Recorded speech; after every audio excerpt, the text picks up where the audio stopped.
हाय मैत्रिणींनो, मकर संक्रांत जवळ येते. हळदी कुंकाचा कार्यक्रम लवकरच सुरू होत आहे. वाण काय द्यायचं हेचा विचार सुरू आहे का? आणि आता बरंच काही देऊन झालं आहे, जसं की हळदी कुंकाचा करंडा झाला, डब्बा, वाटी, डिश, दिवा, पर्स. आता काही सुचत नाही आहे का? मी तुम्हाला एक छान अशी भन्नाट आयडिया देत आहे. आणि ती आयडिया अशी आहे की रेडीमेड रांगोळीचे पॅचेस, तुमच्या बजेटनुसार तुम्ही हवे ते पॅचेस मला ऑर्डर करा. आणि हो, जास्त क्वांटिटी हवी असेल तर मी डिस्काउंटही देणार आहे बरं. आणि हो, ही रांगोळी खूप दिवस टिकते आणि विशेष म्हणजे ही उपयोगीही पडणारी वस्तू आहे.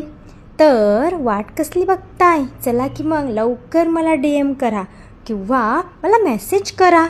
आणि माझी आयडिया कशी वाटली, आहे की नाही उपयोगी? चलो बाय.